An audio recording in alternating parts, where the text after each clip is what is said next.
Hello, everybody, and welcome to the Grin and Guardian Gang. We have a special Friday the 13th edition with a great author tonight, and we're going to have lots of fun. I am joined by my wonderful paranormal, I think you're more paranormal than normal, assistant, Cheyenne. How are you tonight? Did you miss us? Yeah.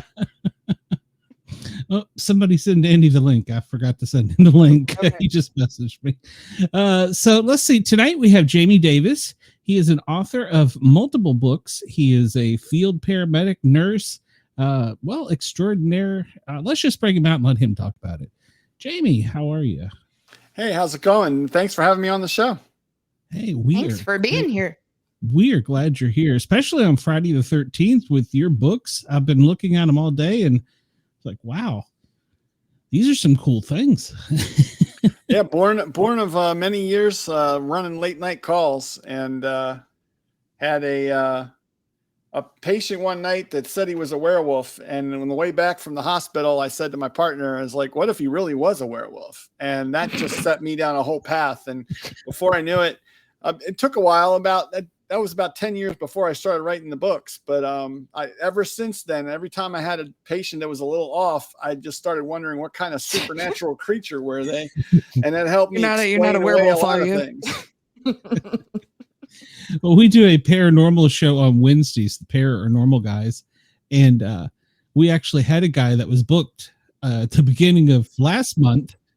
And he said he was a werewolf. Hey, Andy, welcome. Sorry, I forgot to send the link to the chat, Andy.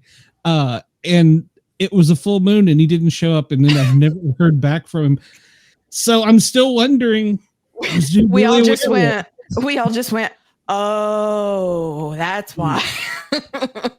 Yeah. So I'm wondering, he hasn't the fest. We should check up on him. It shows unread. So I wondered what is it? They stick a wood stake in his heart or a silver bullet, whatever it is they do to werewolves, if somebody got him that night. Prayers I was for him. along for the ride. If he was really a werewolf, I wanted to hear the story. He wanted to talk about the weather. I wanted to hear about the weather from a werewolf. Yeah, he said he could control the weather too. Which, wow. I thought that was a lie, but who am I to question? I've got another guy who keeps messaging me telling me he's a time traveling vampire and he's going to come on the show, but he can't make time. You got all the time in the world, dude. You can. He's got priorities. That's just the way it is. Maybe he's going to save the world in 2052. Who knows? Jamie, where were you a paramedic at? I was a paramedic in Cecil County, Maryland. And was chief of my local volunteer department for EMS on the EMS side for a while, and helped out there, and eventually got my nursing degree and was doing that for a while. But the writing bug bit me, and as I retired from having the back injuries that come with many years of bending over in ditches and lifting patients, I just had to get out of that side of things and became a full-time writer. Have several best-selling series, and I was lucky and honored that people liked my stories enough to enable me to do that, and I continue to write today. That's awesome. Yeah, how many books do you have out total? I was looking at them. I have 54 books across 7 series. My first series is my largest series with 10 books, and that's the Extreme Medical Services series about supernatural paramedics. And that's a labor of love. And I add a book to that every year or so, every couple of years at the most. I've got another one coming up I'm going to start writing this winter, called The Paramedic Siren, which should, and of course, referring to the supernatural siren as well as I wish one of the guys that's frequently on our show, Matt, he's in the Navy, and he told us one night on the show, he goes, it's a real thing.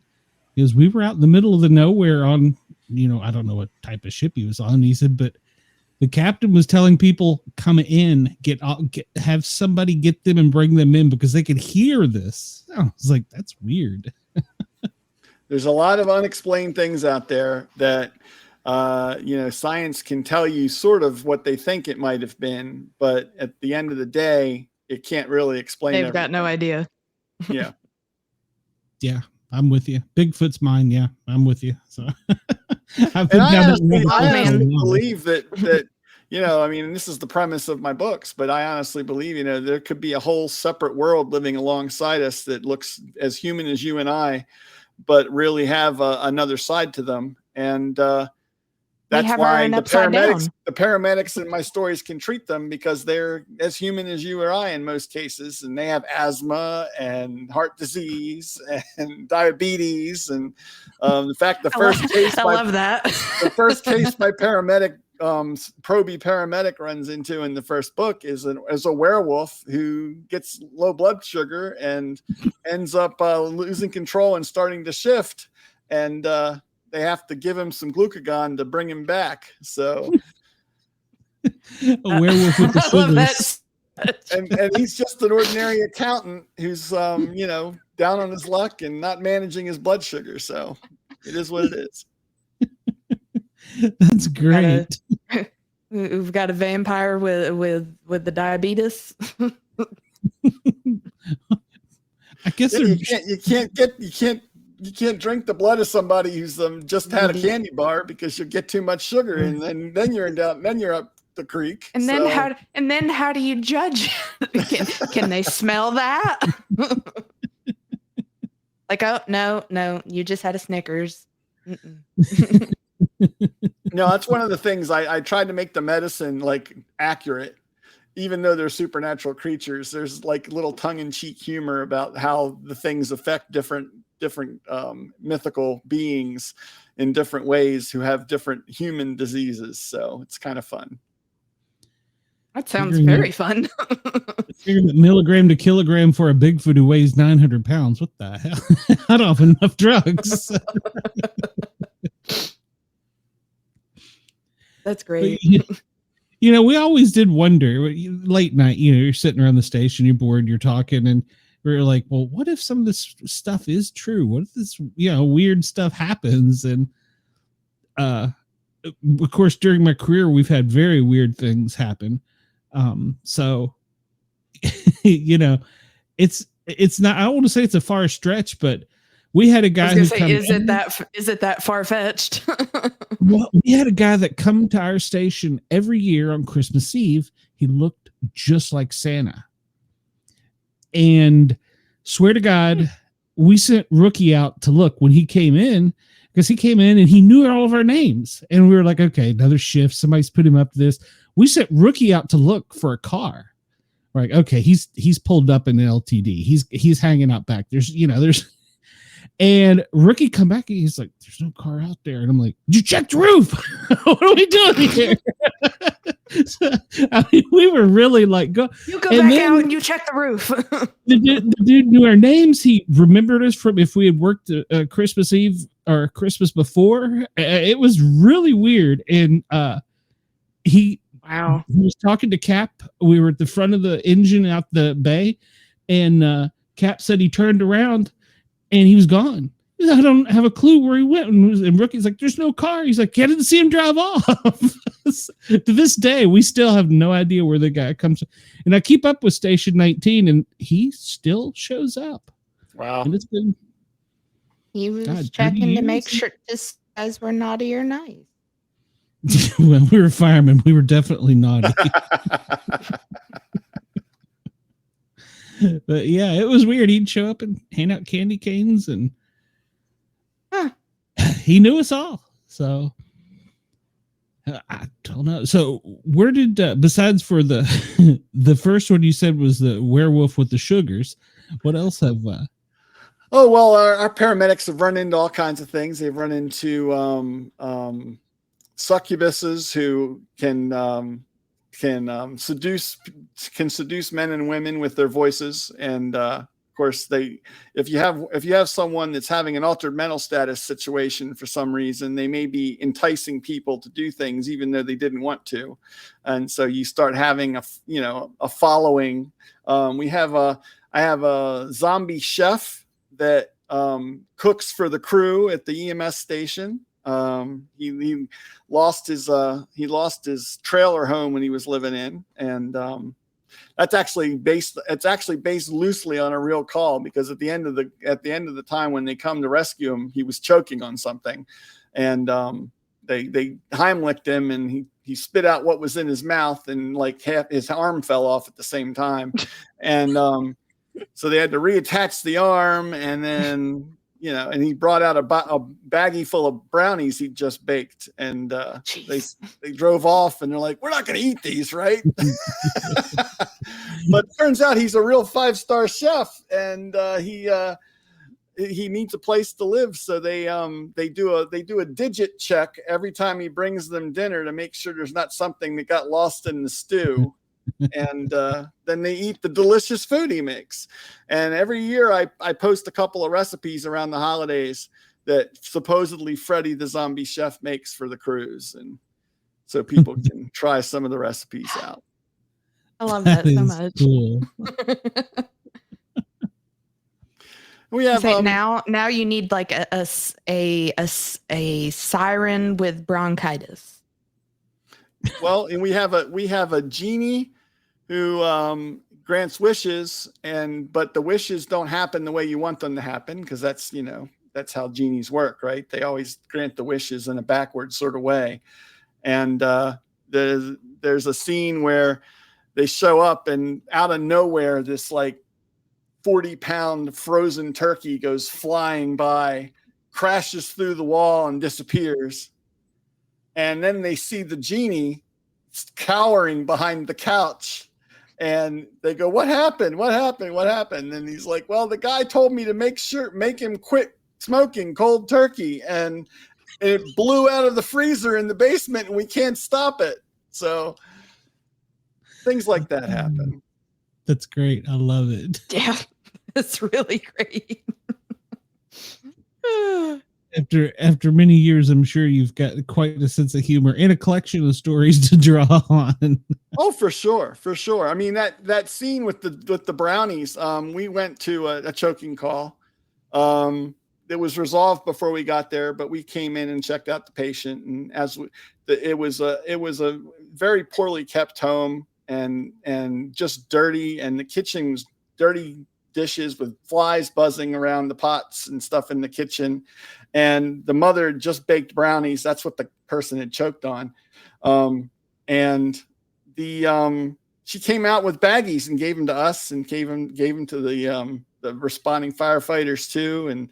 And we drove off, and the firefighters were waiting down the road and waved us over to them on the shoulder. And we wind down the window and go, "Hey, what's up?" And he goes, "You guys aren't going to eat those, are you?" I haven't thought about it. Somebody just choked on them. Yeah, we had Cookie Girl. It's a similar story. So she was a frequent. She had, I think she had seizures, and she would bring us cookies, and we were like, "We've been in her house. No, we wouldn't even give them to the rookies." So that's pretty bad. How many years total did you spend in the field? I think it was about 15 total. Then I went administrative, got my nursing degree, did that for a while. And then started writing, and I count my blessings. I really am blessed, because not all writers are able to do what I do, but I was able to, lucky enough to be able to break away and write full time. And I have some very dedicated fans that I'm very appreciative of, and that's a very niche topic too. Oh, that yeah. You don't see a lot of. It's fun. So. I get a lot of docs and nurses and other medical folks that really enjoy the books. Because ER nurses are the same way. They can relate to it, but there's that. They believe in the full moon too. There's some truth to the full moon. There's lots of truth to the full moon. So, well, I can speak to that from working with the elderly. Yeah. Yeah, it's I think police, fire, EMS, and nurses all fully believe in the full moon because it's a real thing in ER. They just walk off the street. They don't even come in on the ambulances. They just come in off the street, and you're like, where did you come from? How did you make it here? Well, hey, I've had that happen. Somebody comes running in on a snowy night, right, to the ER and says, help, help, and they have a problem, and how'd you get here? I just got dropped off out front. And you go walk out, and there are no tire tracks in the parking lot. They're like, how did they get there? There are no footprints in the snow. There's no tire tracks in the parking lot, and creepy stuff. And the person insisted someone dropped them off. So I can't explain it. I don't know why. I don't know how. Just shake your head and go along with it. We took care of their problem, and they got to spend the night in the hospital, and we fixed that. But I don't know how they got there. And of course I was off shift when they left. So who knows who picked them up? Yeah, absolutely. Yeah. Chris, she was making fun of the elderly earlier. She called me old. So yes, it was specifically about you, Glenn. It was. It's always about me. So well, so how long does it take you to write a book? Because this, like I said, I mean, you've got a cachet of memories, but then to transfer it around. It's interesting. And the first book took me about a year to write, to come up with the ideas and stuff. I actually wrote the first draft of the book in a month. I participated in a thing called NaNoWriMo, which takes place in the month of November. It's called National Novel Writing Month. And authors and writers all over the world challenge themselves to write 50,000 words, which is a mid-range novel, in the space of 30 days. And it comes out to about 1,600 words of the text a day for 30 days. You can hit 50,000 words. And I said, well, let's try that. What the heck? How bad can it be? So I just started writing the stories that were in my head down and kind of stitching it together. It was basically just a collection of ambulance calls with an underlying storyline running through it about this paramedic and his preceptor running calls and in their district. And there's a mystery going on in the background. And that was my first book. And then I sat on it and edited it and fiddled with it for about a year and then released it on Amazon. I did self-publish it, and it kind of caught on. And I started getting these emails like, hey, when's book 2 coming out? So that took me like 3 months to write. And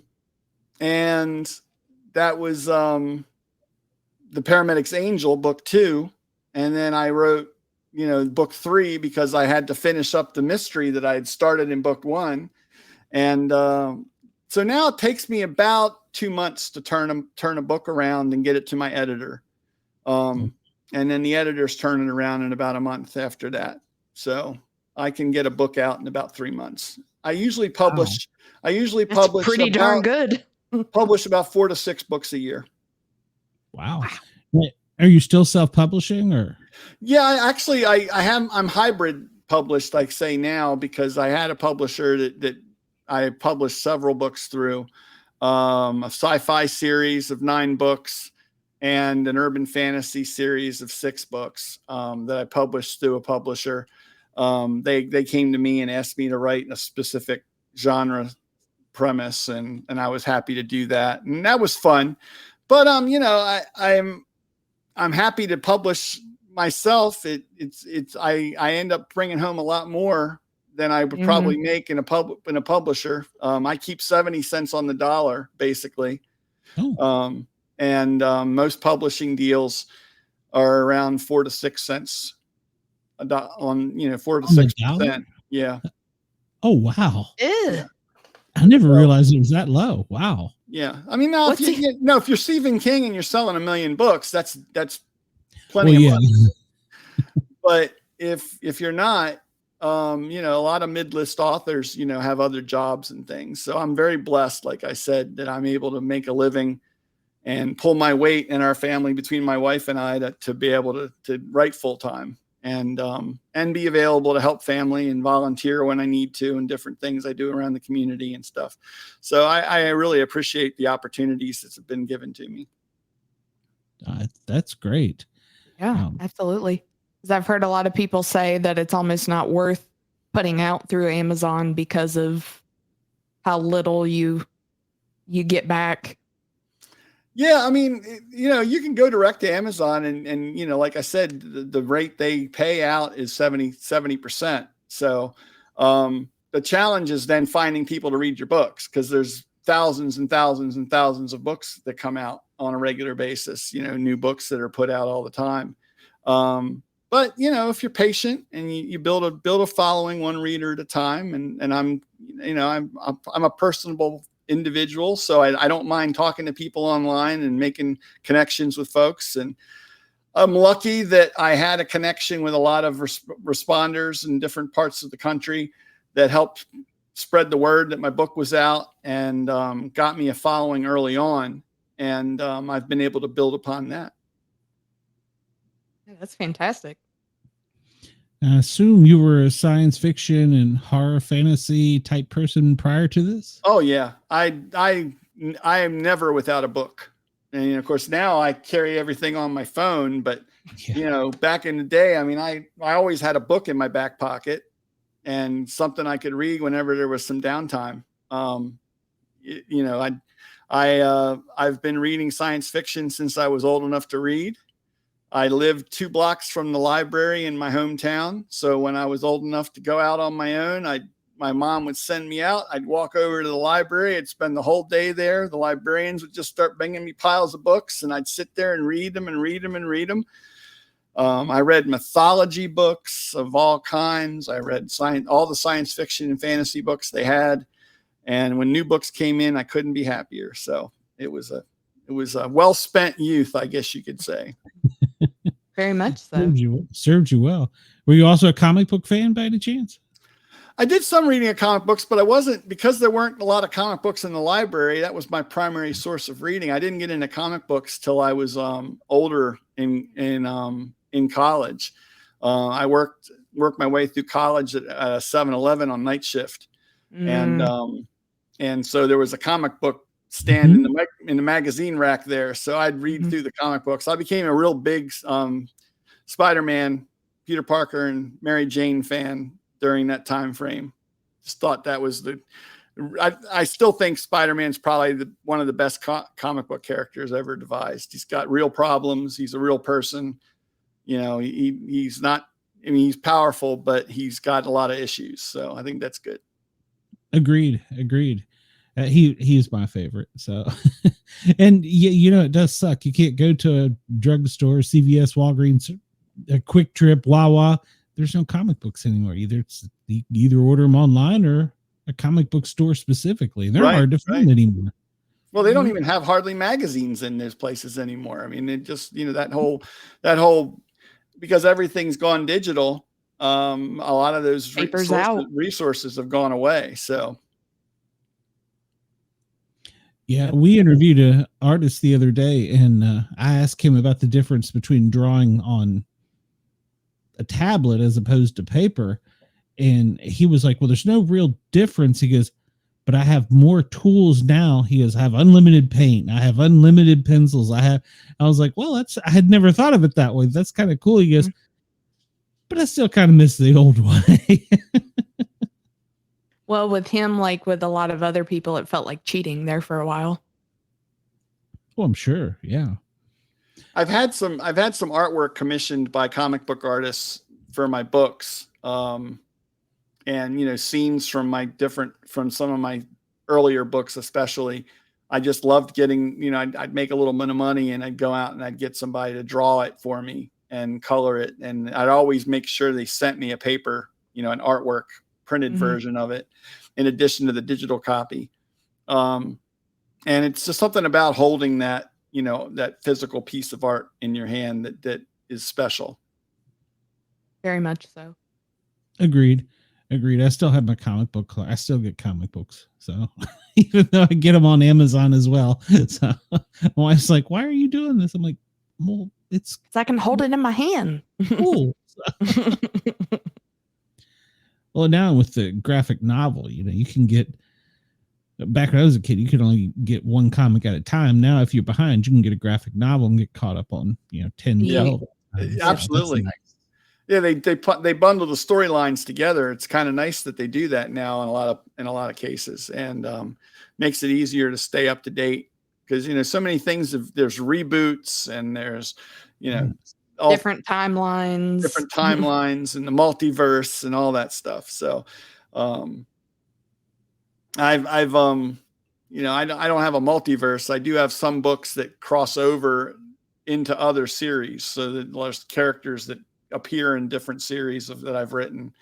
And that's fun to do. Yeah. It's a nice little Easter egg to drop to readers that follow my different series, that'll say, wait a minute, I know that person. And I just have them pass through the scene. They're only there for maybe part of a chapter and then they're gone. But for those who know, it's fun. That's probably somebody's favorite part too. Absolutely. It's got to be a challenge though to put that little snippet in there. So yeah. Well, one of the favorite characters that readers always come back and say they want more of is this middle-aged, little slightly overweight vampire named Gibby. And Gibby always has lady problems and always tries to find new ways to get a new girlfriend.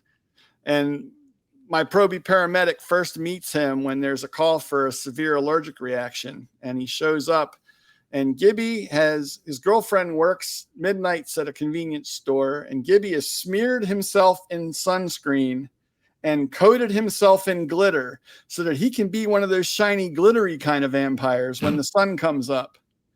Unfortunately, he has a horrible reaction to the sunscreen and needs an epi shot immediately. And meanwhile, we're scraping the sunscreen off of him.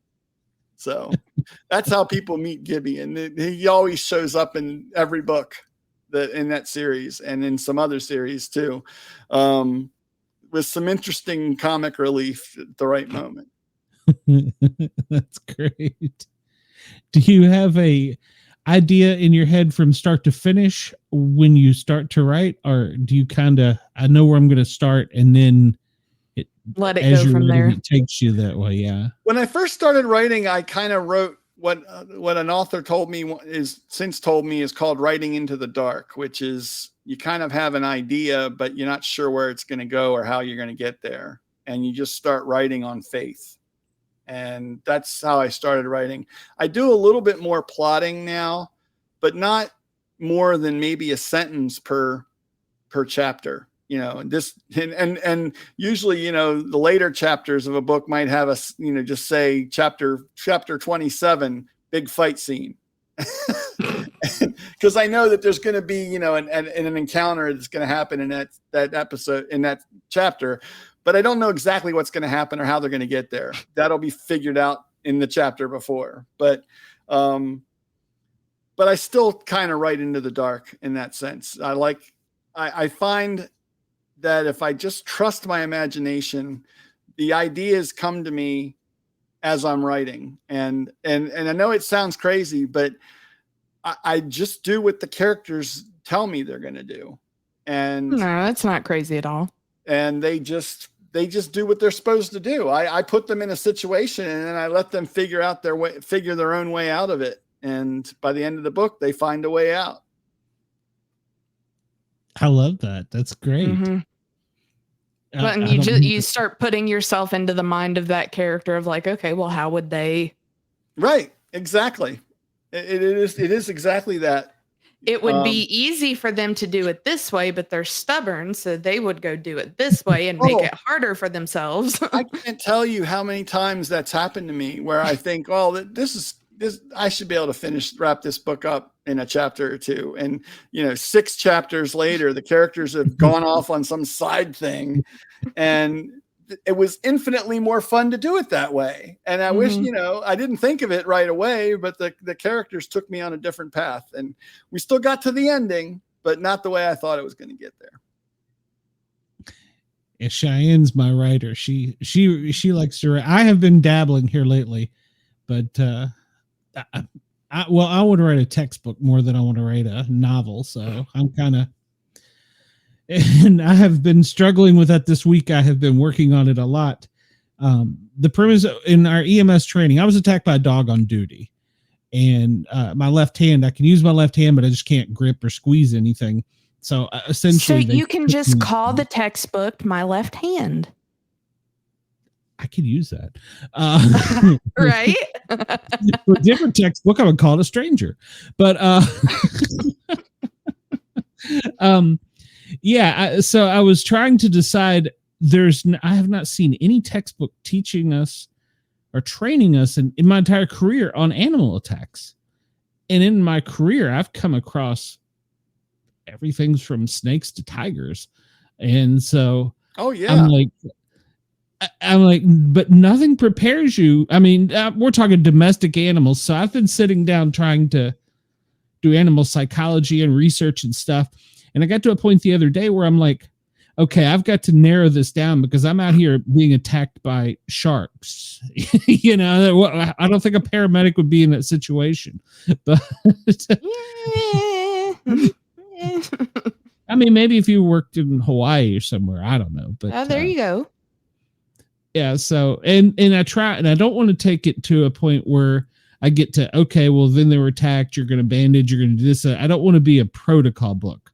I want to use the animal psychology and how to self-defense, save yourself, or in the first place, never get attacked. That would be optimal. So it's been a challenge. I mean, I've been in those situations where, you have a patient down and their dog is standing over them, and you're not sure what that dog's going to do as you approach, but you have to approach. Yeah. So, I always, my go-to trick was to hold the BLS bag in front of me, two-handed like this, and waiting for the dog to jump at me. And, I was going to fend it off with that in some way, shape, or form. But in every situation, I don't know if the dog sensed that we were there to help or what, but we were able to start working on the patient and lure the dog away into a room where we could shut the door and do our work. So, or a family member would show up and take the dog away. But, we would there, it's a challenge. And I think that's probably worth putting a book out there about that for, to at least give people some strategies and tactics that they can use to be prepared, at least in some way. Say, all right, what am I going to do in this situation? What do I have on me that I can use to fend off an animal like that? And be prepared.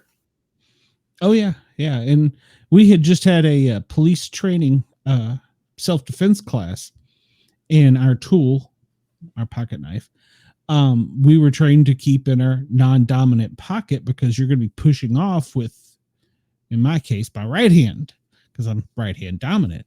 And so all of us had just put our pocket tool in my left pocket.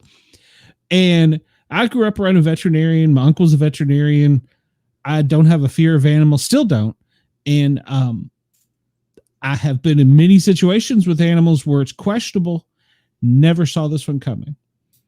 And so that's what made me start thinking you were told about it. Well, yeah, I'll tell you the paranormal part of it, if you want to call it that. It was a post-ictal patient. He was fighting. They called a mayday because it was the crew of 2, and I was on the engine. It was like right around the corner. And so we hopped on the engine, took off, and got there. And the first thing they teach you, never run on scene, which I now hear there's instructor going around saying that's BS. No, you move with purpose. You don't run on scene. Sorry. I agree with you on that. There's no reason to run. It's their emergency, not your emergency. That's correct. Yep. And my sergeant jumped off the engine, took off running around the front of the engine. I hop out behind the driver, and as I'm approaching the scene, I know you all heard this story a million times. In my head, I hear this voice say, "Don't get bit." What the hell is this? Am I hearing voices now? And I look on the front porch, and as they're fighting with the post-ictal patient and they're trying to get the EMT who is trapped inside the house out of the house, there's these yipping chihuahuas. And I'm thinking, oh, I could just punt that little sucker and, data clear, move on. 3-4 steps later, the voice screams in my head, "Don't get bit." And I'm like, what in the hell? As once again, data clear. I look around. I should have trusted my senses, my spidey sense, if you want to call them, or angel, or whatever the heck it was. But I was like, okay, data clear. I got this. I've been on these scenes before. And when she first bit me, there was no growling, there was no snarling, no running up at you. She snuck around just like you see on the nature things, came up behind me and grabbed my left hand. Wow. And I didn't know I was bit the first 2 times she bit. It happened so quick. And it wasn't as painful as I initially as I thought it was going to be. It wasn't until she started tearing and that I realized I was bit. She had my hand in her mouth. She was pit bull and she was pulling me to the ground. And I had no clue. And I'm trying to think, okay, poke her in the eyes like a shark. That literally was the first thing that came to my mind. Didn't work. Didn't work. Here to tell you, it didn't work. So I'm going down. There's a pit bull pulling me down. And I got to thinking my uncle had told me as a kid, kick him in the chest, reset their electrical system. Makes sense as a paramedic now that, I think about it. And she got a swift kick in the chest. And once she had the wind knocked out of her and I was on my knee by that time, the fight and her was over. She was gone. So, wow. But yeah. I never, like I said, I never saw it, never heard it, but I should have listened to that sixth sense, but it's too late now. So yes, I go up and the paramedic screaming, he needs drugs for this and that. And I'm like, you're going to need another paramedic. He's like, why? I'm like, well, these 3 fingers are down here. This one's stuck up. There's blood pouring out of my glove. My sergeant looked at me and goes, what the hell did you do? I'm like, I just got attacked by a dog. He's like, you were right behind me and the driver was behind you. How did that happen? Yeah. Don't know. So yeah, it happened and it happened in a second. So, but I remember thinking to myself when I was hopping down off the engine, I saw my sergeant run. I'm like, we don't run on the scene. Plus I'm old. I'm fat. I ain't going to run. So it's like, they're going to be just fine. PD will be here in 30, 45 minutes. So I was not attacked by a tiger. I ran a call where there was tigers involved. There's a difference. And Andy, your fans are here. So, but yeah, so we encounter wildlife all the time. I mean, the snake calls. Yep. I remember my very first time I ran a snake bite, and I was like, I'm not afraid of snakes, but I was a little freaked out by it. Because they were like, it's right over there. And I'm like, no, don't want to see it. Let's just go to the hospital. Don't pick up the snake. Don't bring the snake along. True story. I got to tell you the story. Doctors don't want to see the snake. Unless you're a lie. Yeah. That is a lie. That is a big lie. One of my former co-hosts, she does her own show now, Brenda. She's in a wheelchair. She has one good leg. And she's got this little tiny yipping chihuahua. She lives in Texas. She was out in her front. Was it her front yard, Andy, or a backyard? I don't remember. Front yard. She's in her front yard and she sees this snake fast moving in on her dog. She's in a wheelchair. But the dog is old too, so. So is she. So her first thought was to put her foot between the snake and the dog. Her only good foot. Yeah, her only foot. Yeah. So. And she's in a wheelchair. She could have run the damn thing over. It's electric. But the snake bites and it gets hung. Was it a copperhead, Andy? Or yeah. Was it a regular? It was a copperhead and the teeth were actually embedded in the bones of her foot. Wow. And it couldn't get out. So it was fighting her. And she's got the one leg up in the air with a snake attached. So they called 911. the paramedics put a bag around her put leg. a trash bag A hefty over trash her bag. leg. Yeah. Picked it up and took her to the hospital. Well, yeah, that's the don't remove the impaled object thing, right? Mm-hmm. But they didn't even kill the snake. I mean, you could like. There was a fireman that showed up. There had to have been an axe nearby. I mean, I'm a paramedic. There's no way a live snake is Cut the buddy off. Yeah, so the trauma surgeon had to be the one to kill the snake. Oh, and they wouldn't he loved that. And they wouldn't let her keep it. She wanted to keep this. What the hell's wrong with you? So there you go. There's a story for you. That's fantastic. And it's true. So I can introduce you to Brenda. She's got a show going on tonight, I think. So she isn't listening. But yeah, I was like, why did they transport your one good leg? I was like, and I'm trying to think in my head. I've been out of the field for, since 22 now. And I'm like, no, we just still cut the snake. Not in Texas, apparently. Then she got sick from the venom. Yeah, she was a little twitchy for a while. Yeah, they had to give her so much antivenom because it was a small one and it was still obviously, I guess, injecting. Yeah, it sounded like she had Tourette's at one point. Yeah, she twitched. It was funny. We made fun of her. But she's okay now, so there's nothing wrong with nothing more than normal wrong with her. But. Nothing physically wrong more than normal. Exactly. Shouldn't lose her other leg. So. Good Lord. But but once again, it's a type of weird thing you run into in EMS, You never know. You absolutely never know. You can't say you've seen it all because somebody will prove you wrong. Absolutely. Hold my beer. Something's about to happen. And come to find out, there was a probie EMT on the ambulance and they made him wrap the trash bag around the snake. Oh, hell no. Yeah.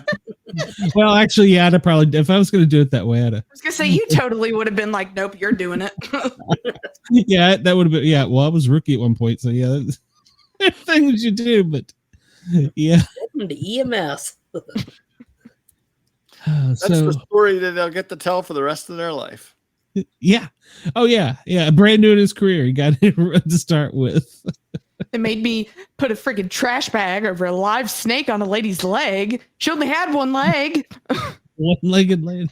Well, we had a patient. Speaking of strange reptiles, we had a call for a pedestrian struck at the middle of the night, and we drive up the road to the highway, and something looks like there's something round about the size of a human head in the middle of the road. And oh my God, the probie that was with us looking up, he's in the back, he's in that little alleyway between the front seats, looking up from the front. And he goes, "Oh my God, it's a head." No, it was a run over snapping turtle. Oh, jeez. The pedestrian that was struck was over on the shoulder. He had seen this poor defenseless turtle crossing the road. And he pulled over to help the turtle off the highway. And he picked up the snapping turtle, which promptly bit him, latched on, and wouldn't let go. And according to the car that sideswiped him, was that he was running around the back and forth across the highway, waving his arm in the air with the snapping turtle hanging on to it. And only when he got sideswiped by the car and broke his leg in two places did the turtle go flying off to land in the middle of the road and promptly get run over by another passing vehicle. Hold my beer. Hold my beer. Don't look. Just don't. I know you want to save the turtles, but not in the middle of the You could have let that one go. You could have let that one go. There were too many cars going by to be doing something like this. So wow. And literally the first words I heard from the individual as I approached to start doing patient care was, "Damn turtle, damn turtle, damn turtle." you would have heard every word under the sun from me if that was the case. It was just, yep. Fun stories. Oh yeah, we had a structure fire in the house. We didn't know this. It was in our first. Well, I guess it was our second due, but we were on the hazmat team, so we got called in for manpower, and so they send us in to do a primary. So the spokes banked down. We're doing the fireman crawl. We're on our knees basically. We're not gonna crawl through a building, and so they had already said that there were some animals in the backyard, not to go out the back deck. So we were like, okay, good, check. So I'm going down a hallway and open a door, and this, Cheyenne, you'll have to help me with the name of it, but this lizard that is huge, it's a huge lizard, sticks its head right eye to eye. Yeah, I guess that's what it was. Eye to eye with me and my face piece. And I'm like, nope, you're not going to make it. Close the door. So I come back out, and like, was it clear? Like it was big? Yeah, it was big. It was about 4 foot long. Yeah, it was probably a monitor lizard then. And it was in a front room, so it wasn't going to be shish kebab. I mean, they were aggressively fighting the fire in the back corner of the house, and come out, and Chief says all clear. I said, well, except for there's a Loch Ness monster in that front room, and he's like, what? And so he ended up, one of the captains was a reptile person and knew exactly what it was. He went in and brought him out. And I was like, nope, not me. Yeah, I'll never forget opening the door. I mean, it was like eye to eye with me and my face. So I'm like, you're going to make it through this one. Yeah, those things can be mean too. Oh yeah.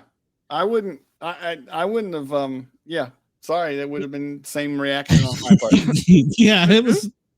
Yeah, they've got a pretty good containment. You may get some smoke inhalation. I don't know if lizards can handle it or not, but you're on your own, bud. Well, and who's going to give oxygen to the lizard after the fire if it does survive the fire? So, yeah. Where do you put the nasal cannula on the lizard? The guy that knows the lizards, he's in charge of that. That's right. All right. Yeah, here's the non-rebreather mask. You take care. It's blowing oxygen right now, and you figure out. You got to figure it out on your own. Yeah. True story. I got a citation from the chief, or accommodation, and written up in 48 hours from the same Hazmat 19. We were on a call, and we were waiting for orders while these two buildings are burning down and the chiefs are running around, and somebody dropped a cat out of a window, and I saw the cat twitching underneath the window. I was like, Cap, I think we can save that cat. And he's like, well, we ain't got any other orders. So we went, and there's literally a team of 5 of us working on this cat. It was probably the most rewarding out of my entire career arrest I had, because I literally watched its pupils go from big and huge to coming back down to normal and then having a little bit of fight. It was probably one of the most rewarding ones.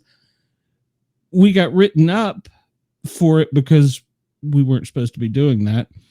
But then little did they know, the news media had been filming the whole thing from like a parking lot over. So it made the news, and then we were heroes when we came back in. That's right. It's a PR win. Here's your notice back. Yeah. So I got in trouble because, on the fire truck, you put a little Maltese cross for every rescue, your company does. It's a matter of pride. I went and got a gold foil cat paw. Put on Hazmat 19. I'd have done that all day long. That would have been. I completely agree with you. I think that deserves to be there just as much. Screw you guys. We made the news. I'm putting it on there. Yeah, I took the write up for that. They didn't take it off though. Yes, Jamie. We're here to hear Jamie's stories, not mine. Oh no, I'm not feigning interest. I promise you. Hey, for those that know, this is what we do when we're not running calls. We sit around and share the old war stories, right? Yeah, exactly. It's therapy. It is 100% that the truth.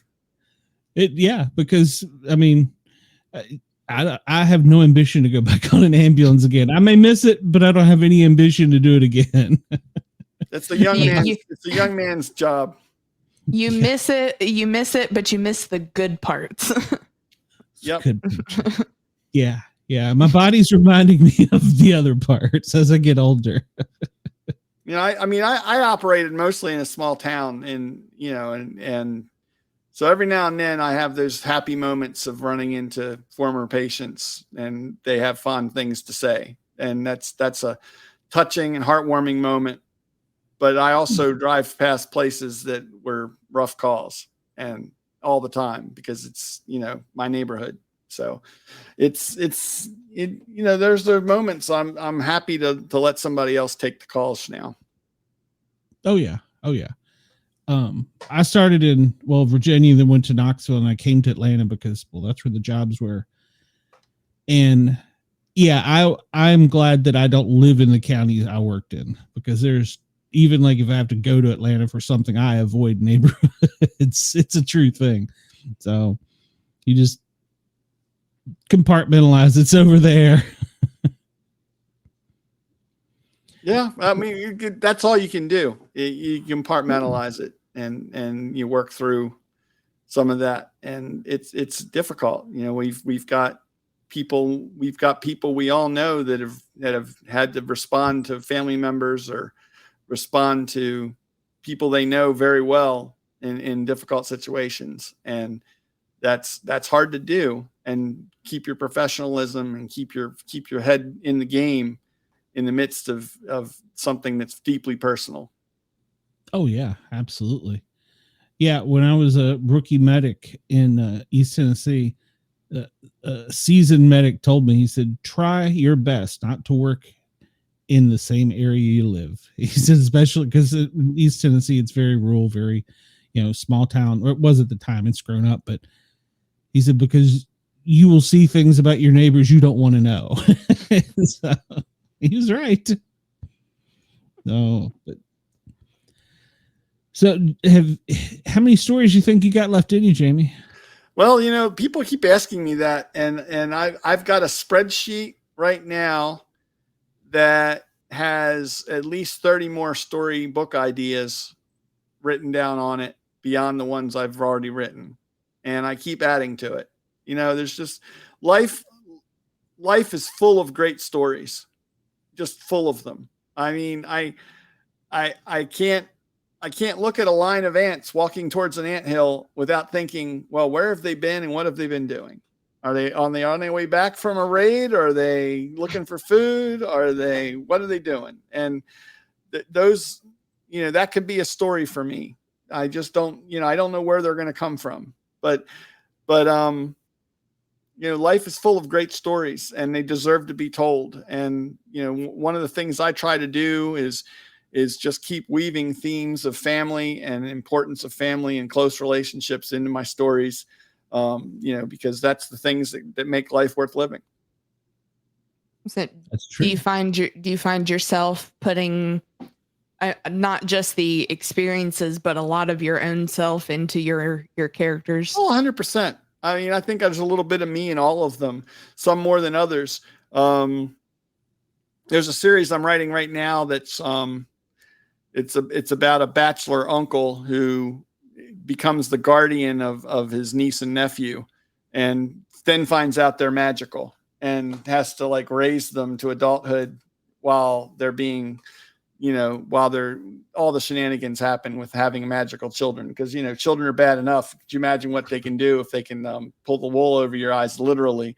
And that just dates back to a time when I was, basically Mr. Mom. I was working nights and then home with the kids all day while my wife worked during the day, and I'd work the nights. And so there's a lot of me and Uncle Chip, because I use all those stories of me raising my kids during, taking them to school and doing all that stuff. So that's a whole series I'm writing right now that really harkens back to my quote unquote Mr. Mom days.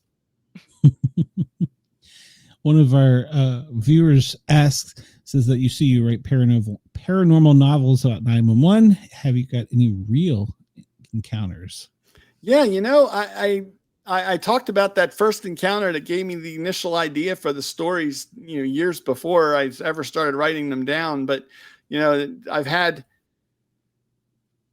patients that have just not been totally explainable. And I guess that's the best way to put it. I've had, the patients that say they're some kind of paranormal being or something. And I've had other patients that have, that have claimed to worship something other than normal things. And then when you deal with them and you help them with their problem, unexplained things happen around it. And you can't explain, I've had patients that have been unconscious, and then the lights in the back of the unit go out for no apparent reason. Nobody hit the switch. Nobody did anything. And by the time I struggle my way across the dark back of the ambulance in the middle of the night to turn the lights back on, I turn around and the patient's sitting up on the cot staring at me. Now they were unconscious, capital U, unconscious. Back to sleep, buddy. Back to sleep. I just lay down. You don't know. Yeah. And I can't explain it. There's no reason for those lights to have gone out, but whatever happened reinvigorated that patient. You get shocked in a different way. Yeah. I had Jesus appear in my ambulance one night. I was like, "Oh, I hope he's a paramedic." Hello, sir. I was a brand new rookie, so I was like, "Well," and the guy he cardiac arrested immediately after he saw Jesus. So I was like, "Oh, great! You could help me out here a little bit." I'm with you. No, we need him to go the other direction, not that way. No, not towards the light. Don't go to the light. Come back. Let's see. Have we responded to a spontaneous combustion person, and is it a real phenomena? Oh, I know what he's talking about. Yeah, he's talking about the spontaneous human combustion. I've never witnessed it. I've had plenty of burn patients, some pretty bad ones, but all explainable. Automobile fires and things like that following an accident or something like that. House fires and things of that nature. Kitchen fires, a lot of grease fires. Those things get out of hand real fast, and you splattered grease all over. You don't realize how much grease gets on you when you're standing in front of a frying pan. But when that fire catches and sets your t-shirt on fire because it's got grease all over it. The fire knows. Yeah, the fire knows. But I've never had anything unexplainable that has been related to burns. We have, and I assume they're in other parts of the country. Here in Atlanta, they're like little kiosks at parking lots that are wing places. And they're great little fire traps. They go up quick. A dude slipped and fell in this 4 foot by, I don't know, I'll say it was probably, maybe it's 8 foot by 4 foot cubicle, and went to catch himself and put his hand all the way up to his elbow in the fry pan. Oh, yeah, that was bad. But when we got there, they were still making wings. Wow. I was like, well, alrighty then. Priorities, people. Yeah, well, business was booming. Yeah. I'm to make the donuts. Wings with a little bit of human flesh mixed in is always a little better. Crispy. And just it's kind of like MSG. It just adds a little something. I did have a lineman that got shocked, and he was literally thrown from the boom of the truck down well across the street, and his boots were sitting in the middle of the street smoking, and he was sitting up asking where he was. So, and we still don't know how his boots got off and was perfectly smoking right in the middle of the street. We were like, How the hell did that happen? Shoes come off when stuff happens to people. I've noticed that shoes come off pretty easily, even no matter how tightly they're tied. You hit somebody hard enough with something, the shoe will come off. And I've seen that in pedestrians versus vehicles.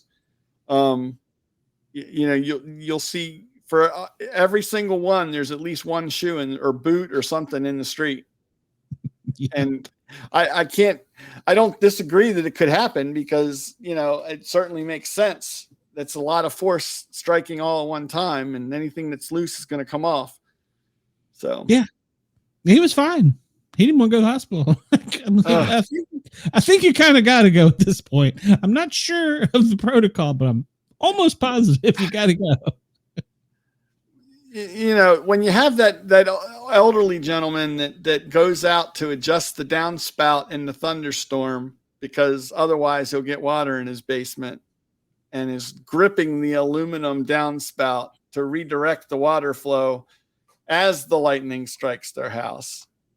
And then they insist that there's no reason for them to go to the hospital, despite the fact that they took a pretty good jolt. Yeah. That was my father-in-law. So, and I said, just humor me. Just go to the hospital and tell them you were struck by lightning. Just see the reaction. Just see what their thoughts are. Yeah, that was an immediate rush back for a complete workup. Yeah. And the thing is, you go into the hospital and you get these crazy calls and you tell the nurse or the doctor or whatever, and they don't even bat an eye. They're like, okay. Like, they don't, let me just tell you this weird story, but they're like, oh, okay. It's like they don't even think twice about it. He was a fine gentleman and an amazing individual, but we all have our foibles when it comes to things like that. We just don't think we need to go. And I feel fine. It's fine. Tickle. Yeah. I feel am I why is everything shaking? Yeah, we had a similar story. A gentleman that was playing Frogger in the road, and he didn't get hit. He got tagged by the mirror, the truck as it went by. And we got there, he's arguing with PD, who's like telling him he's drunk, and I'm like, no, dude's got a head injury. That's what's wrong with him. And cops still arguing with him, and he doesn't want to go with me. And I'm like, you need to go with me, because going with him is going to be even worse. But going with me is probably for the best. We're arguing for like 10 minutes. Finally, dude falls out in the middle of the street and starts having a seizure. I'm like, I win this one, officer. So I'm taking Thank you. So, you can follow me, but they would have called you back. Exactly. That would have been a real fast turnaround. When one of my first welcomes to Atlanta, we go down on a street. It's a pretty well-known street in Atlanta, Ponce de Leon, and there's a cruiser off the side of the road, and there's a guy in the back of it kicking, screaming, beating the hell out of the inside of the car. And the cops are telling me I need to do something about it. And I'm like, you're the cop. It's not really in the back of your car. He's up here. It's not my job. And so in Tennessee, we had RSI protocol, rapid sequence intubation. In certain instances, in a certain period of time, you were allowed to do things like that. And I was like, well, I don't know, none of our protocols allow for this. And so I said, well, hold on, I'll call medical director and see what he says. And so I called him, trying to explain this to the doc on the box. And I stick the phone into the little window at the back of the car where this guy is foaming, screaming, biting, doing everything he can. And I'm like, so doc, what are my orders? Does that tell you enough? Because if I bring him in, he's going to be hogtied, and I'm going to let him off my stretcher as soon as he gets to you. So, Jamie, any other good paranormal stories for Friday the 13th? Well, I think I've gone through all the ones that aren't complete fiction off the top of my head. The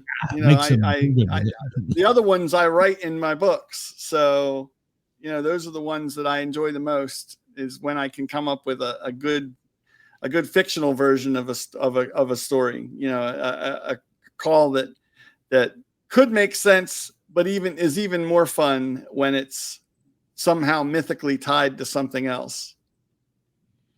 Well, if you watch our Wednesday show, we got a bunch of paranormal people on. We may give you some ideas. And I've got a good friend of mine who's a medic who out in Kansas City that also is a paranormal investigator. I'm going to need to hook you guys up. Absolutely. Yes, I'd love please. it. We always love it. Listen, I don't want to keep you longer than an hour. I promise you that.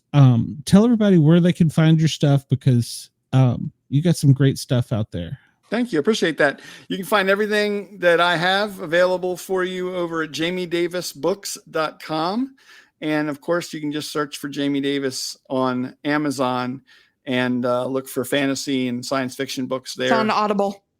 And on Audible and all the other audiobook stores and things as well. So I try to be, I really love audiobooks myself. So I really work hard to get my books out in audio as much as I can.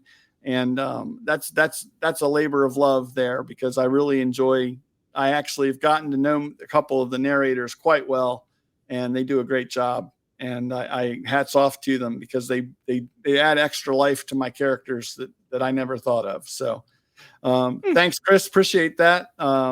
Check out the website for more. You can get a lot of my audiobooks in bundles on my website for a lot better bargain than you might be able to get elsewhere. So if you check out my web store, you can get stuff like that. And of course, I'm going to send the hosts of the show my EMS crew pin for my paranormal paramedics. And you can get these on the store as well. So if anybody wants to get a copy themselves, but I'll send one to each of you for having me on the show. You're awesome. Thank you. I'll make sure to get your address. We'll get your coin too. So, Andy, you've been too quiet. Did you have any questions for you? And him are almost neighbors, by the way. Yeah, I know. Pretty close. Yeah, you're out in Washington County, I hear? Uh-huh. Yeah, awesome. I grew up in Westminster. Oh, cool. And then I moved east. Nice. Do you have any questions, Andy, before we let him get out of here? No, I don't. Talk too much, so we don't. Well, thank you very much for having me on the show. It's been a blast chatting with you all, and Thank you. And I love responding to readers. So anybody that has any questions, reach out to me, send me an email, or catch me on social media, and love to respond to folks and chat with people. Sounds great. And hook us up with your friend that's the paranormal investigator too. I'll shoot you an email with his contact information. His name's Steve Hayes. He's a filmmaker and paranormal investigator, and he's got several short films that are horror fantasy related films that are pretty awesome. So we love it. Very cool. Yep. All right. Well, Jamie, have a great rest of your night. We appreciate your time, and we will talk to you soon. I'll get you the info to get us some patches and pins swapped. So sounds good. Take care. All right. Have a great night. Thank you, everybody. Yeah. All right. Bye-bye. Bye-bye. That was great. And once again, Andy, you're just too talkative. I know. He doesn't ever know how to shut up. I know. We can't contain him. So, I know. well, Andy, I meant to ask you earlier, have you got any new challenge coins lately? No, but I just found out a little bit ago I got 3 new ones on the way. You suck, Andy. I just want you to know that you suck. So, I haven't got any new ones either. well, I did order one, but I was gonna, since it's been a while since I went to Vermont, I went on a mission, and when I went up there, I got to meet Officer Farva, and yes, it's a real person, and he doesn't want a liter of cola, but a really nice gentleman, and he hooked me up with some coins. Let me see if I can do this a different way here. I will show you guys the coins, because I got some really cool ones along the way. And being that it's Friday the 13th, we always got some craziness going on. So, Yeah. That's what this whole day's been here in this county. anything good? You're telling me, Andy. Jeez. It's been nuts around here. Just a lot of drunks and overdoses. It's a normal day in the neighborhood. We had an overdose on the way to the hospital, and they jumped out of the back of the ambulance while it was on the way to the hospital. Lord. All right, He is, Chris. His father-in-law is badass for taking a lightning strike and just shaking it off. Yeah. I got this. Yeah. All right. I'm trying to figure out how to open this in Chrome. So just y'all carry on for a minute while I figure this out. So. Yeah, no, I went through the list today to see if there was any update on the news, but apparently the last 3 days have been absolutely ridiculous here with issues with school shootings. Yeah, I've noticed in a lot of the rural areas that they've had to increase. All right, hold on. I gotta turn this on mute. They've had to increase their security. Mm-hmm. When we were out taking our morning break this morning, some of the girls were talking about it, and like literally not even 5 minutes up the road from us, there was issues there. But whenever I went to look it up today, there has been a lot in the last 4 days. Too many to count. Right. So from today.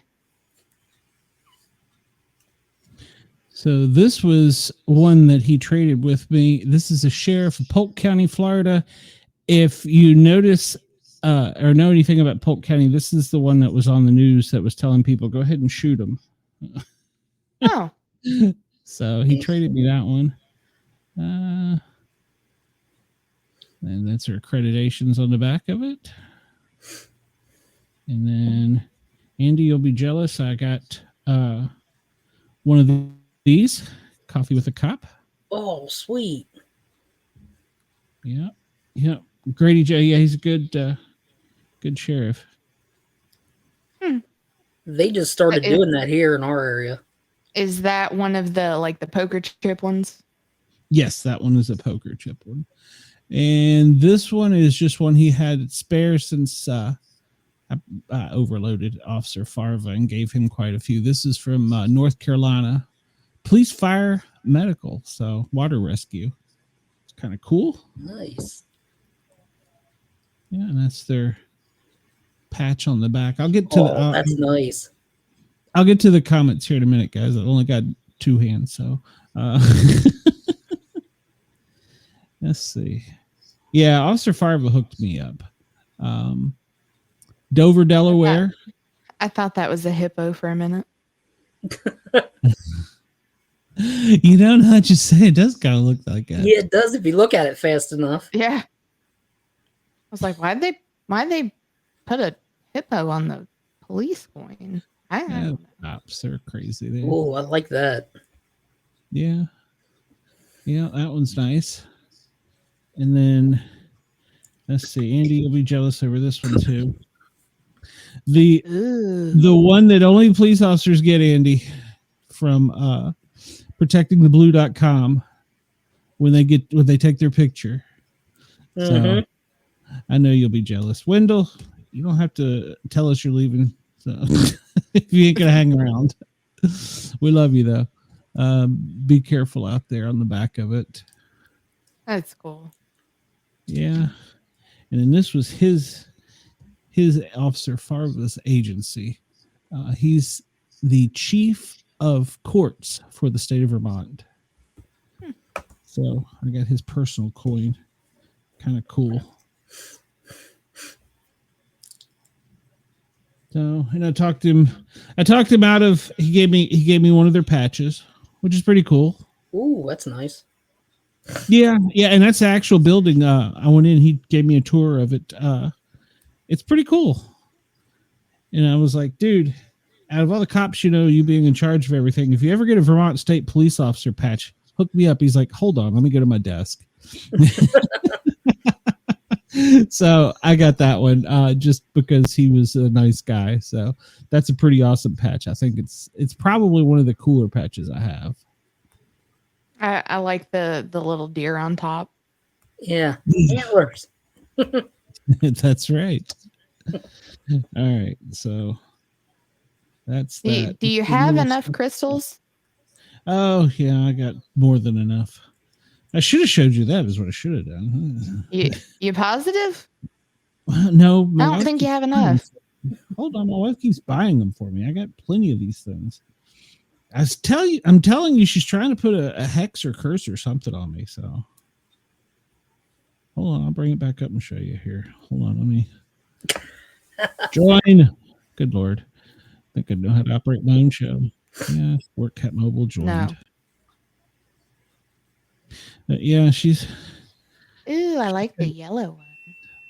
It's Bumblebee Jasper. And that's Gold Obsidian.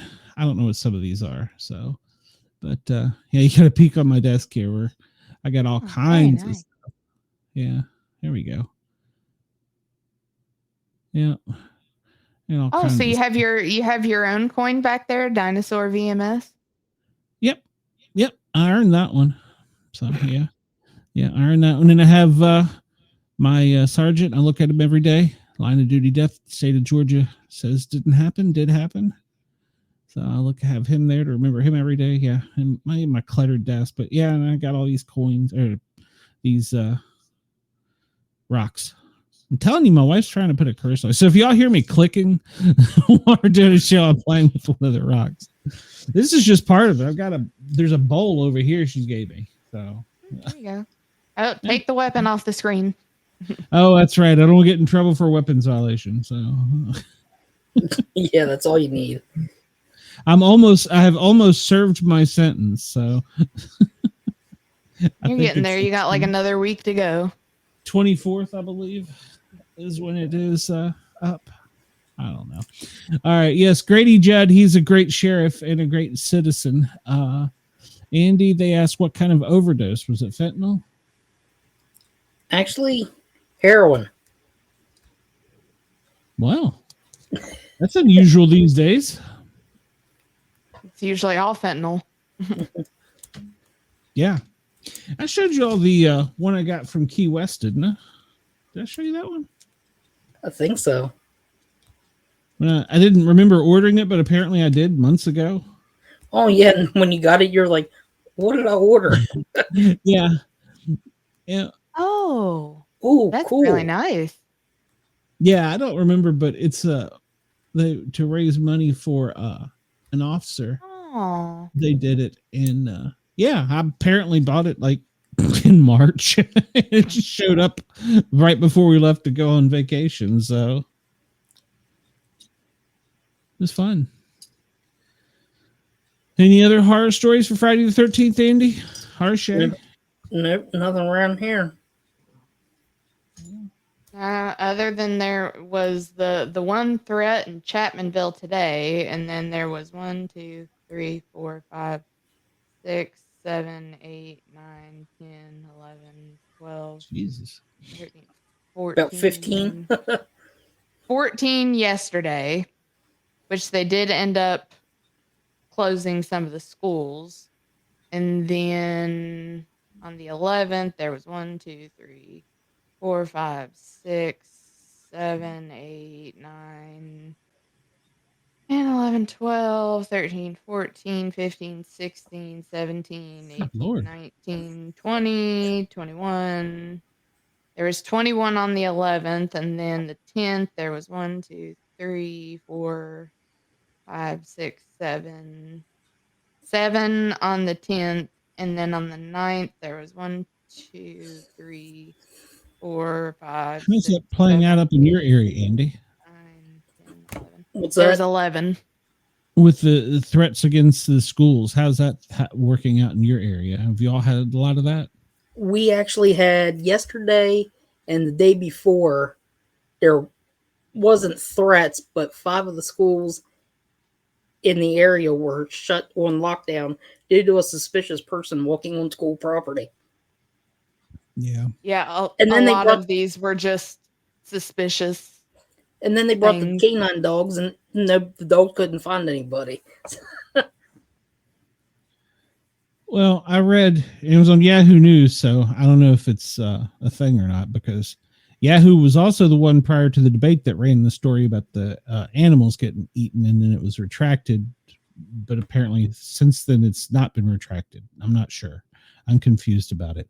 But they said that over the course of the next week, school week, that there would probably be as much as 20 to 25% of the school systems nationwide shut down because of fear. Or they suspect that parents aren't going to send their students to school and they will have even lower attendance, which I think is probably more feasible.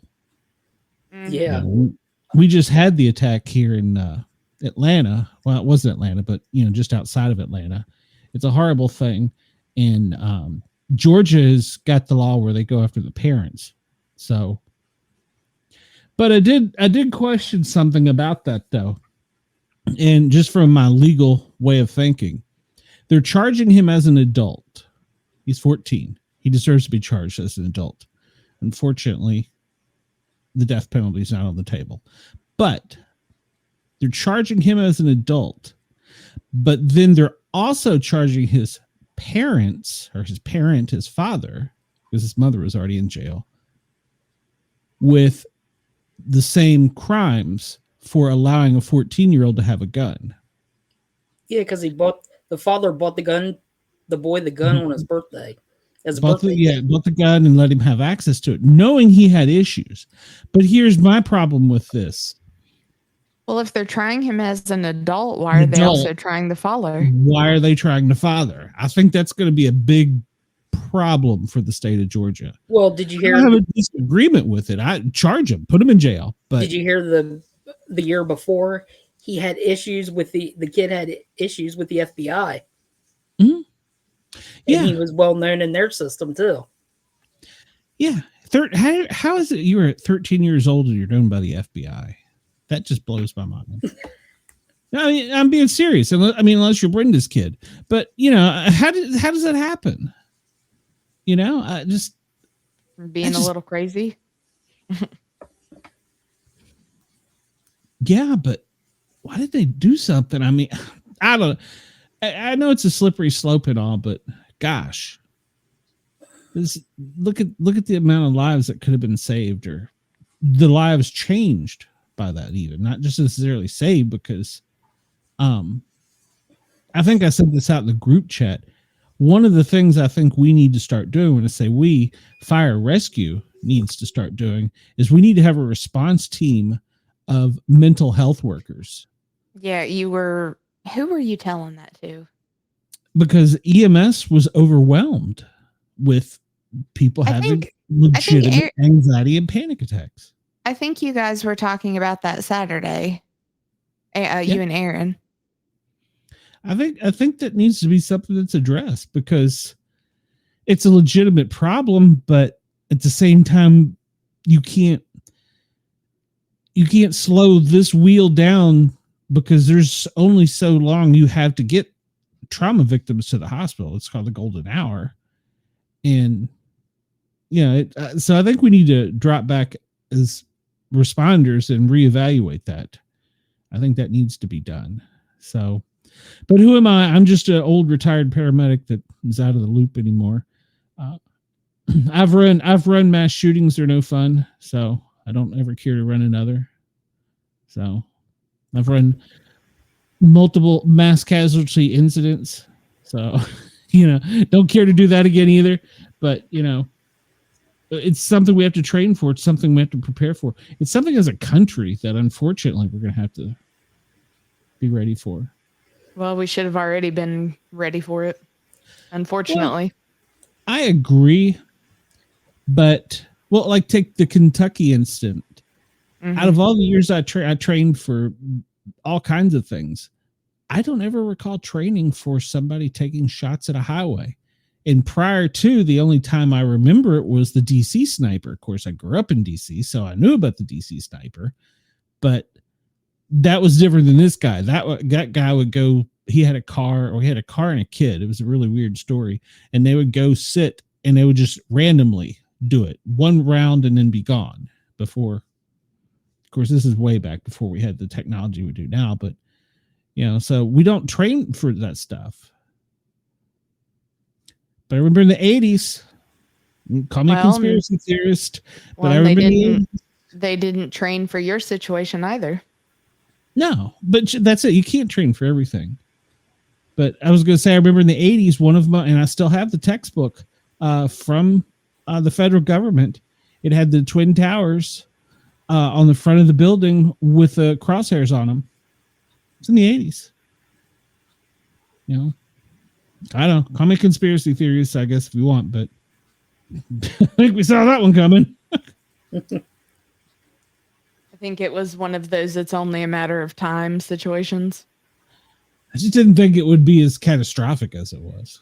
Well, and supposedly they have plans out there as well for if there's a zombie apocalypse, but yet they can't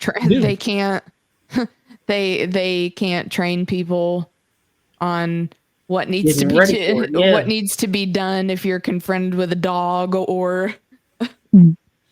We took a class that was given by the CDC that they said was turning people into zombies. It was the bath salts. So. No, you know what's going to start doing that? Well, it already has.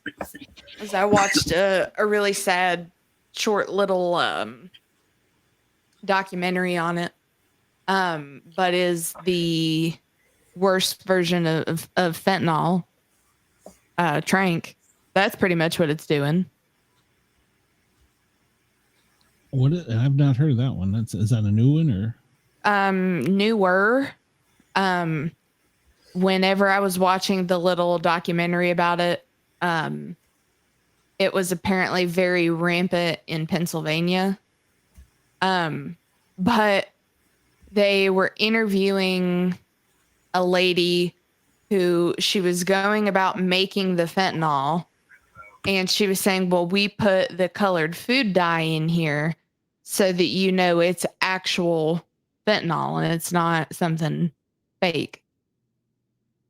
Because as soon as those people will take like the trank, they're just like,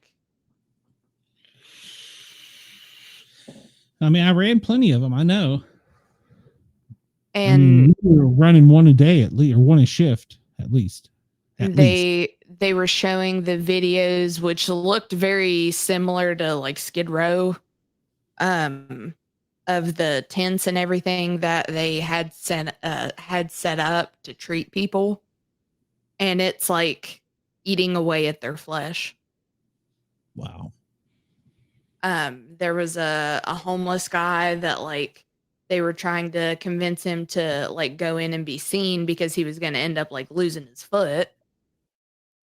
And then the people that like just right here on their arms, it'll start eating away at the flesh. It's crazy. It's crazy.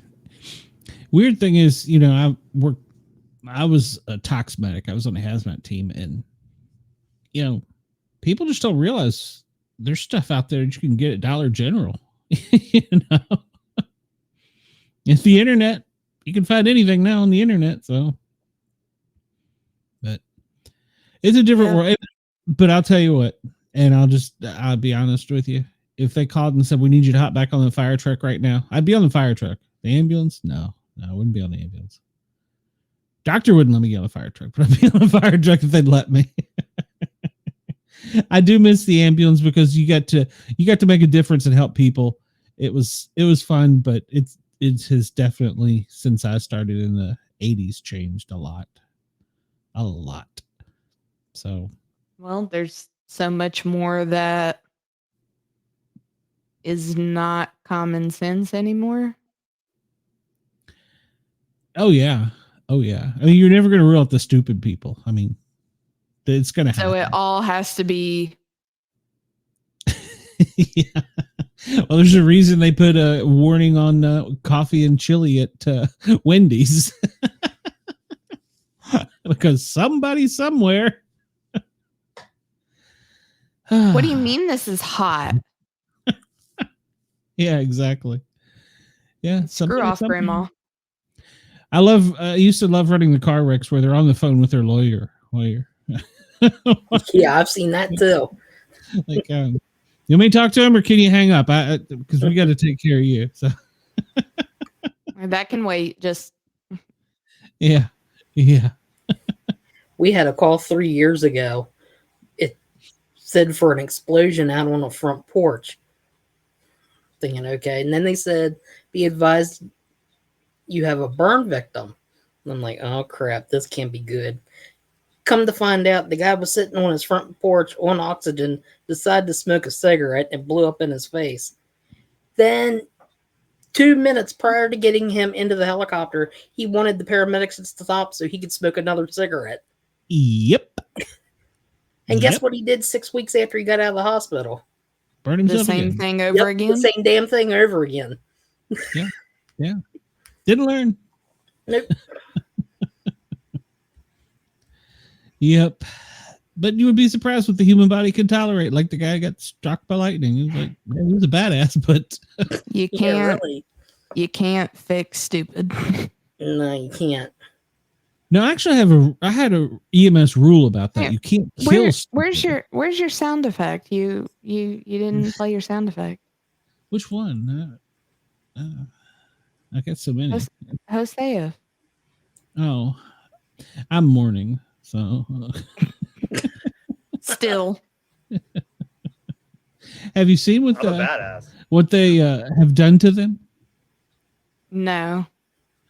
Okay, so I apparently just saw what you sent today with janky or ice in her titties. stands for something. I don't know what it is, but So is that what the name spells out? yeah, it means something janky. Yeah. Okay. And so they are living in the backyard for the next week. They cannot go inside. They cannot shower. They've got a bathtub, but they have to share the same water. It's kind of weird. And their diet consists of pizza, ice cream, hot dogs, hamburgers for a week. I can get That's it? behind that. I mean, you know who was complaining about it already, but When yeah, is she not? Started crying. Leo. I don't even like hot dogs. Yeah, I bet you don't, Angela. They're conspiring against me. Well, this is one of the things. They're also in a heat wave in California, and they got them out on the back deck, and they can't go in. So a couple of them are really suffering now. Like Rabina, she's used to from being in the Philippines, and I think Chemo from Hawaii, Yeah. he's probably doing okay. I'm not the others, but you saw they're suffering. And Well, so that makes sense now why T-Core had that thing on her. yeah, it was an 18-hour competition, and Leah won it. Now, I did see something in the chat about her winning, but I didn't know what she won. Yeah, it was 18-hour endurance comp, and she said this, so we can put it out there. She started her cycle during the competition. Yeah, she was free bleeding. Yeah, but didn't give up. I mean, I'll give the girl props. Hey, by all means. At that point, there's nothing you can really do. I If you're in the middle of the comp. I guess you could give up, but no, That wasn't going to happen. no. And so props to her. She's tougher than I thought she was. Well, So I mean, we'll- you called it that it was going to be down to her or I think you said her and Rabina Yeah, her Rabina would probably or her and MJ. Something like that. But I don't know what the comp was, but I don't know. So the backyard looks like a carnival and you can't go inside. So, but they have They all didn't- the pizza, they didn't hot even dogs, give- hamburgers they want. They didn't give him any cotton candy? I don't know if they did. They got the sugars. So, Make sure they sniff it out first. yeah. Oh, that back deck is going to be rank in a couple days. Yep. Yeah, somebody They're said gonna they thought it was because of the earthquake that they did that, but this is an elaborate set they had set up. So, I'm interested to see what they'll do with the inside then. yeah, they've got to be doing something on the inside, but since they've got it blocked out. So, yeah, they did something similar to this before, and it was a dual HOH. And the loser, the first one out loser was the head HOH, but they couldn't go in. They could only stay outside for a week, and they got to put up 2 people. And the people on the inside couldn't go out nor communicate with them. And by the way, they dropped out. They didn't drop out like, Chemo may have dropped out before T-Core. Well, Chemo would have been inside and T-Core was outside or vice versa. They couldn't communicate. They couldn't do their, well, let's put this person up. And so they could only put the people up that were inside the house, and the people that are outside could only put the people up that were outside. That was a very weird twist. And it made quite a few people angry. So that was when Kyle, he was on the outside and he said something really stupid on the live feed that was taken out of context. I mean, it was still wrong what he said, but he was crucified and couldn't defend himself because he was stuck out there. And so he was voted out. So I'm curious to see. There's not a double eviction next week. So it's probably the week after. Unless they do the strange twist where... Expect the unexpected. Yeah. I mean, we've already had Quinn from Sliders there. So... Did a great job. Kangaroo Jack did a great job.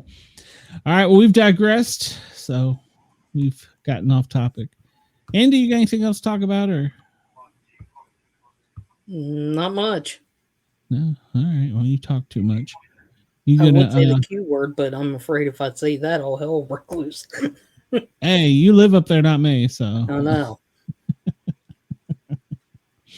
We'll have to teach Cheyenne all these intricacies soon, I think. So I'm not sure I want to know. Andy, go ahead, say the word. Say it, Andy. Say it. It's quiet. There you go. Yeah, you don't say that in fire. Yeah. Yeah, you don't say that in police, fire, EMS, or hospital. I was going to say you don't say it in the hospital either. Mm-mm. And I'm sure they're busy on a Friday the 13th. So, Oh, yeah. so I guess I take it Bobby survived being in Maryland. as far as I know, yeah, he doesn't have He any. didn't come back with food poisoning, so that's good. Our prison tats. So He got a very tasteful tramp stamp Oh, did he? it says Wawa. with a little Bucky's beaver beside of it. Oh, That's right.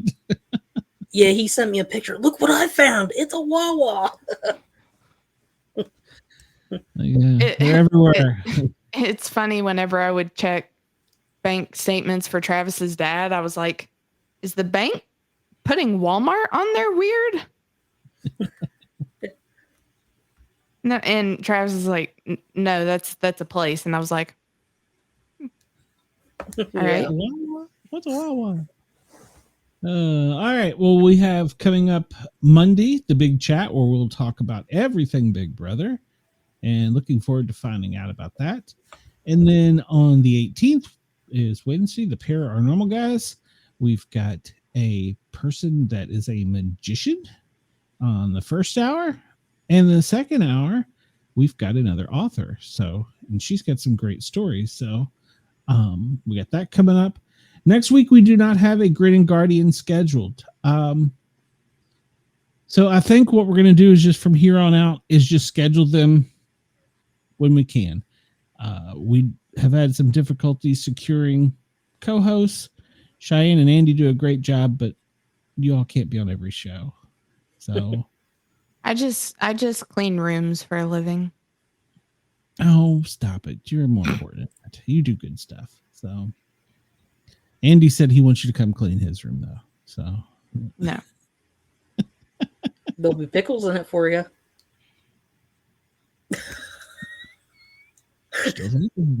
Look, she's singing, isn't she? If I go to Knoxville, I'll get you some. If I go to Knoxville soon, I'll get you some of that pickle moonshine. So, trust me, it will be shipped unopened. Yeah. Will not even smell it. I can promise you. Oh, I'll just be. Oh, by the way, what is a pickle shot? It's either a pickle flavored shot or you take a shot out of a pickle. Yeah. Okay. Well, somebody asked me about that. And they were like, "You know about the pickle shots?" I'm like, Well, it's either The alcohol pickle juice. tasted like that tastes like pickles. It's flavored with pickle juice, or somebody has carved out The a middle. pickle, and you take the shot out of the pickle. "Oh, that sounds even worse." But you can eat it after. Sounds even worse. All right, everybody, have a great night. We will see you soon. Have a happy Friday the 13th. See ya.